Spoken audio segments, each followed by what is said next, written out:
नमस्ते दोस्तों। आज हम एनसीईआरटी की किताब संचयन में से कक्षा 9वीं पाठ संख्या 5 हामिद खां अभ्यास के प्रश्न उत्तर करेंगे। आइए वीडियो को शुरू करते हैं।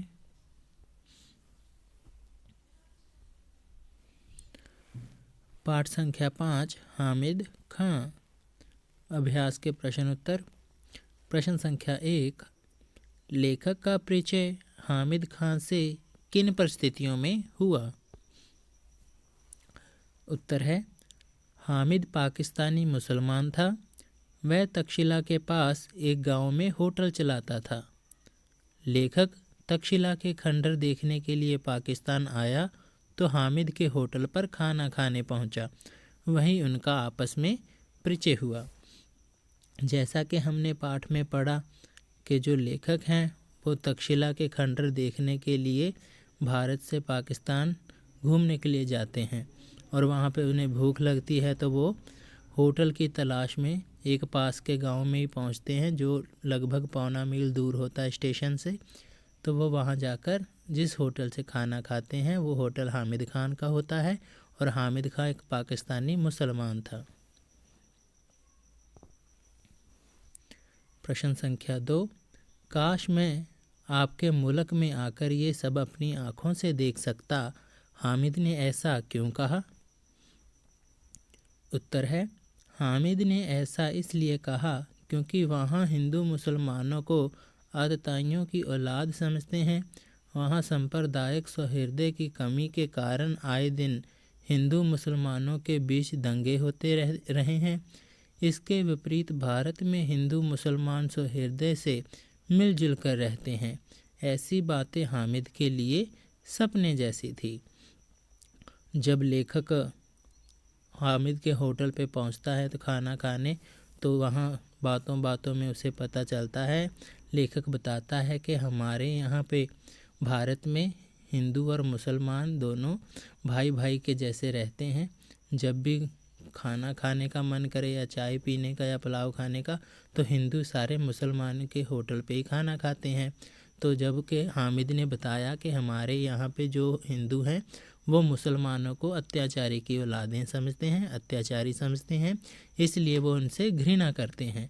इसी कारण वह यहाँ के हिंदू मुसलमान के होटल में खाना खाने नहीं आते और आप एक हिंदू होकर हमारे यहाँ खाना खाओगे।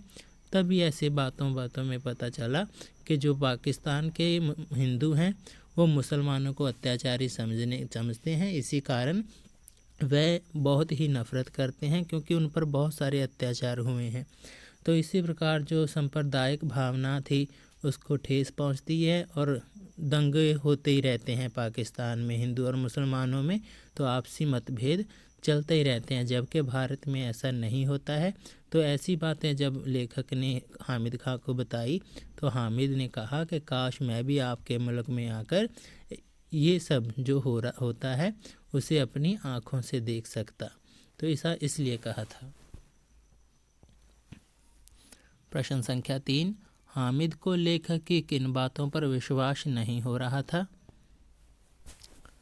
उत्तर है, हामिद को लेखक की भेदभाव रहित बातों पर विश्वास नहीं हुआ। लेखक ने हामिद को बताया कि उनके प्रदेश में हिंदू मुसलमान बड़े प्रेम से रहते हैं। वहाँ के हिंदू बढ़िया चाय या पुलाव का स्वाद लेने के लिए मुसलमानी होटल में ही जाते हैं। पाकिस्तानी में ऐसा होना संभव नहीं था। वहाँ के हिंदू मुसलमानों को अत्याचारी मानकर उनसे घृणा करते थे। इसीलिए हामिद को लेखक की बातों पर विश्वास ना हो सका। तो जैसा कि पाठ में पढ़ा हमने कि जो हामिद है तो वो लेखक की किसी भी बातों पे विश्वास नहीं कर रहा था क्योंकि उसे वो सारी बातें सपने जैसी लग रही थी कि कोई हिंदू और मुसलमान एक साथ रहते हैं बड़े प्यार से या एक दूसरे के यहाँ खाना भी खाते हैं। तो ये सब बातें उसे एक सपने के जैसी लग रही थी, इसीलिए वो विश्वास नहीं कर रहा था। जबकि उसने अपनी आँखों से देखा था पाकिस्तान में जो हिंदू और मुसलमान हैं वो एक दूसरे के खून के प्यासे हैं। दोनों एक दूसरे से नफ़रत करते हैं। ना तो हिंदू मुसलमानों के होटलों में खाना खाते हैं, ना ही प्रेम करते हैं, बल्कि उनसे घृणा करते हैं और उन्हें अत्याचारी मानते हैं।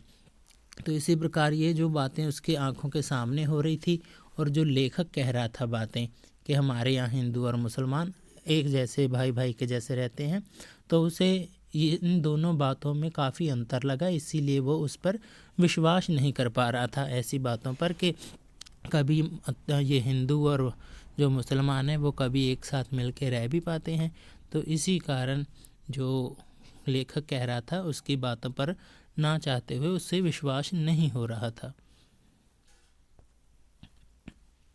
प्रश्न संख्या 4, हामिद खान ने खाने का पैसा लेने से इनकार क्यों किया?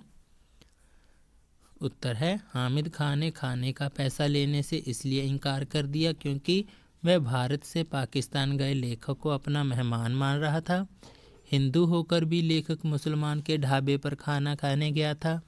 लेखक मुसलमानों को अत्याचारियों की औलाद नहीं मानता था।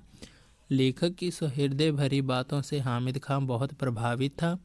लेखक की मेहमान नवाजी करके हामिद अतिथि देवो भव की परंपरा का निर्वाह करना चाहता था। हमने पाठ में पढ़ा है कि जो मुसलमान हैं वो हिंदुओं से नफ़रत करते हैं और जो हिंदू हैं वो मुसलमानों से नफ़रत करते हैं पाकिस्तान में। तो ऐसा होने के बावजूद भी जो लेखक था वो एक मुसलमान के होटल में खाना खाने गया था। तो बातों बातों में हामिद खान को पता चला कि जो लेखक है वो भारत से पाकिस्तान आया है घूमने के लिए, तो इसी कारण वह उसे अपना मेहमान मान रहा था। और जो लेखक था वो हिंदू होने के बावजूद भी मुसलमानी के ढाबे पर आया था। तो इस कारण से भी जो हामिद खान था बहुत प्रभावित हुआ था कि कोई हिंदू मुसलमान के ढाबे पे बिना किसी भेदभाव के संकोच के खाना खाने आया है।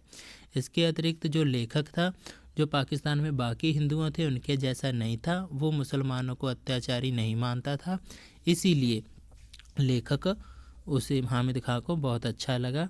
तो इसी के अतिरिक्त जो लेखक ने अपने भारत की बातें बताई, जो भी हिंदू मुसलमानों के बारे में भाई भाई के जैसे रहते हैं, दोनों सारे घुल मिल के रहते हैं, मुसलमान हिंदू में कोई फ़र्क नहीं करता। जब भी खाना खाना हो या अच्छी चाय पीनी हो, चाहे पुलाव खाना हो, तो मुसलमानों के होटल पे जाके हिंदू आसानी से खा लेते हैं बिना किसी भेदभाव के। तो ये सारी बातों ने जो लेखक की जो बातें थी उसने हामिद खान को बहुत ही प्रभावित किया था। इसके अतिरिक्त लेखक जो लेखक था वो पाकिस्तान घूमने आया था, इसी कारण हामिद खान लेखक को अपना मेहमान मानता था। इसीलिए मेहमान नवाजी में उसने अतिथि देवो भव अर्थात अतिथि देवों के समान है, भगवान के समान है, देवता के समान है, इसीलिए ऐसी भावना के ऐसी परंपरा का निर्वाह कर रहा था और जिसके कारण उसने लेखक से पैसा लेने से इनकार कर दिया था।